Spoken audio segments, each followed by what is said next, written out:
Hi అండి.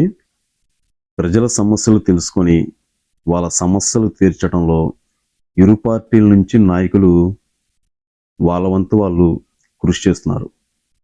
TDP నుంచి నారా లోకేష్ గారు, జనసేన నుంచి పవన్ కళ్యాణ్ గారు.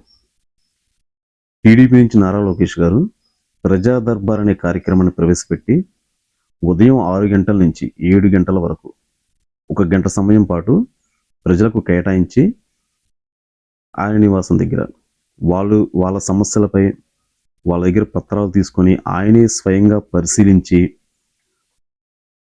ఆ సమస్యలపై దానికి సంబంధించిన అధికారులను ఆదేశించి వాళ్ళ సమస్యలు తీరేలాగా ఆయన ప్రయత్నం చేస్తున్నారు.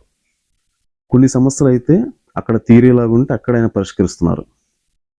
ఇటు జనసేన పార్టీ ఆఫీస్ దగ్గర జనవాణి అనే కార్యక్రమాన్ని నిర్వహించి అక్కడ కూడా వచ్చే ప్రజల దగ్గర నుంచి వినతి పత్రాలు తీసుకొని వాళ్ళ సమస్యలు ఏంటి అడిగి తెలుసుకొని వాళ్ళ సమస్యలు కూడా తీర్చేందుకు ఇటు పవన్ కళ్యాణ్ గారు కూడా ప్రయత్నం చేస్తున్నారు.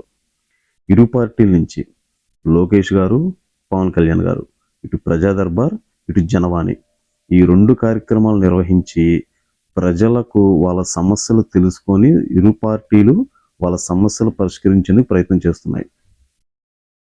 ఇక్కడికి చాలా దూరం నుంచి ఎక్కడెక్కడి నుంచో ఎంతోమంది వృద్ధులు కానీ, స్టూడెంట్స్ కానీ, ఫ్యామిలీస్ కానీ, చిన్న చిన్న పిల్లలను కూడా తీసుకొని వాళ్ళ సమస్యలు తీర్చుకోవడానికి వాళ్ళు వస్తున్నారు. ఇలా రావటం వల్ల వాళ్ళ సమస్యలు పరిష్కారం అవుతున్నాయా లేదా అనేది తెలుసుకోవాలి. చాలామంది రావడంలో మా సమస్యలు పరిష్కారం అవుతున్నాయి, ఒక సొల్యూషన్ దొరుకుతుందని చెప్తున్నారు. ఎందుకంటే లోకేష్ గారిని కూడా అంతకుముందు చూసాం కదండి. ఆయన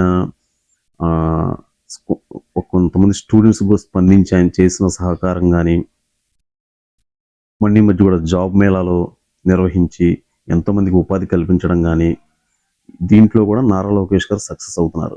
ఇటు పవన్ కళ్యాణ్ గారు కూడా నిన్న ఆయన రేషన్ బియ్యం ఏదైతే అక్రమంగా జరుగుతుందో కోర్టు దగ్గర ఆయనే స్వయంగా వెళ్ళి ఆయనే స్వయంగా దగ్గరుండి చూసి అసలు దానిపై స్పందించిన ప్రెస్ మీట్ కూడా పెట్టి కొంచెం ఆగ్రహంగా రియాక్ట్ అయ్యారు.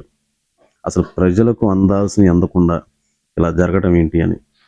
ఏదన్నా కానీ ఇరు పార్టీ నాయకులు వాళ్ళ వంతు వాళ్ళు ప్రయత్నం చేస్తున్నారు. ఇంకా భవిష్యత్తులో ఇంకెన్నో మంచి కార్యక్రమాలు చేయాలనుకున్నాం. Thank you. ఈ వీడియో మీకు నచ్చినట్లయితే లైక్ చేయండి, షేర్ చేయండి, సబ్స్క్రైబ్ చేయండి.